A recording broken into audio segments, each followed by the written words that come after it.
السلام عليكم ورحمة الله وبركاته. هردفتو يوتيوب channel يومي زكريا بغينا غانغما يوتيوب channel هي دفتني نموني حراوتاتا سبسكرايب gochumaatii naaftaa kafaltii takkasinitti hin fudhatu.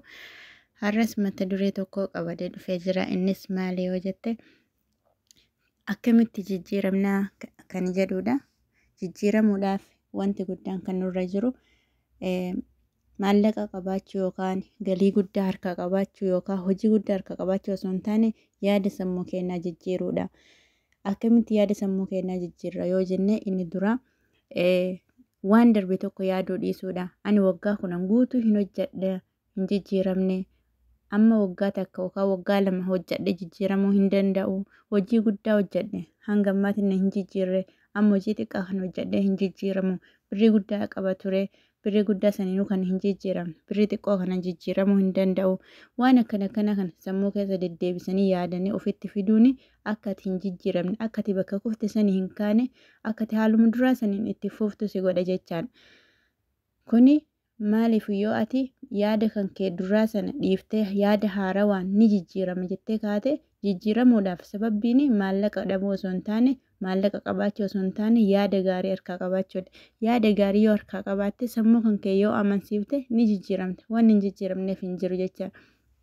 Namni tokko hojjete qofaa fi miti kan jijjiiramu. Hanga feete hojjete hojii gurguddaatti dadhabdeetti dhibamte yoo hojjete yoo yaada gaarii biraan qabaanne, yoo sagantaa gaarii biraan qabaanne, yoo karoora gaarii biraan qabaanne hojiin kan kee sun galma hin gahu. Ni hojjetta garuu hin milkooftu jecha. Hojii saniin bakka guddaa gahuu hin dandeetti. Maaliif ree karoorri bira hin jiru, yaadni bira hin jiru, hojiin suni bu'aa hojii sanii lafa bu'aa hin jiru jechanii hojjetaa jirtanii dadhabaa jirta malee firii isaa lafa kaa'aa hin jirtu. Gaafa inni hojjedha ni jijjiirama jettee waggaa 10 osoo hojii malee teette, osoo waggaa 10 karoora malee teette, osoo waggaa 10 ati akka dhabdeetti hiyyummaadhaan turte, waggaa takka yookaan guyyaa takka kaate ni hojjedha ni jijjiirama jettee hojii xiqqaallee hin tuffatin, guddaallee hin dadhabin. Waan harkaa qabdu san, waan farka argite san rizqii kan kee jecha kan halaala kan rabbi walitti si hin buufne maa kophee nama xaraguu hin ta'in, maa waan fedhe hin ta'in hojii kamiyyuu gadi buutee hojjettee ni jijjiirama. Hojjettee ati namoota hojii gurguddaa hojjetan dursatti jijjiiramuu dandeetta. Gaafa murannoo qabaatte, gaafa abdii qabaatte jechaan, gaafa jijjiiramuudhaaf onnatte wanni kamiyyuu jijjiiramuu kasi dhoogu tokko illee hin jiru jechaan. Kanaaf jijjiiramuudhaaf dursa yaada gaarii, karoora gaarii qabaachuu qabda. Lammata immoo waan dura darbe san waggaa tokko taa'ee jira, waggaa 10 taa'ee jira, hedduu hojjedhee jira, hin jijjiiramne jettee sammuu keessa yaaduu sanii yaada ofirraa dilleetii goote yaada haarawaa ni jijjiirama. Bakka kaleessa ture san ittiin deebi'u, bakka kaleessa jiru san hin taa'u jettee ka'uu qabda. Gaafa ati jijjiiramuudhaaf tattaafattu namoonni si duuba jiran garuu sirraa fagaachuu mala. Maaliif ree ati bakka kaleessaa waan hin jirreef, ati guddataa waan jirtuuf, ati fuuldura deemaa waan jirtuuf jireenyi namoonni kan kee kan si duuba jiran kan cinaa kee jiran sun sitti muufachuu yookaan immoo sirraa fagaachuu yookaan immoo namoonni kun hin boona, namni kun of jajaa jira, namni kun jijjiiramee jira, namni kun akka duraatii miti jedhanii yaaduu malan. Garuu ati jijjiiramaa jirta. Gochaa fi jecha namaa ofirraa lafa keettee jijjiiramuudhaaf, murannoodhaaf fuulduratti yoo deemte wanti hin jijjiiramneef hin jiru jecha. Namni kamiyyuu taa'eetii miti yookaan halkanii guyyaa hojjeteetii miti kan jijjiiru, kan jireenya bakka guddaa gaanii har'a jecha. Namni kamiyyuu hiyyummarraa waggaa 10 dalagee addunyaa kanarratti namoonni hadha bakka guddaa gaan kun hundinuu hojii guddaa yookaan immoo hojii bareedaa qofa filatanii hojjetanii miti kan jijjiiramanii ofillee jijjiiranii namallee jijjiiranii addunyaa kana bareechanii jecha.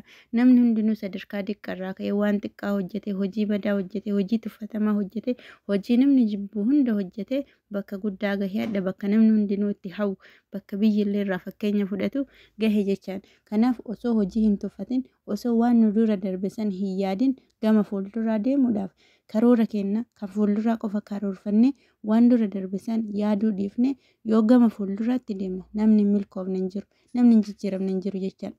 Waggaa 2 takka keessatti yoo karoorfattee hojjette hanga dura waggaa 10 hin hojjetin ol hojjechuu dandeetta. Maaliif ree isa duraa karooraan hin hojjanne, isa duraa sagantaadhaan hin hojjanne, isa duraa hin hojjette malee ittiin hin hojjanne waan ta'eef waggaa lama keessatti gaafa karoorfattee hojii tokko eegaltee hojjette waan harkaa qabdu san gara hojiitti gaafa hiitte bakka guddaa gahuu dandeetta.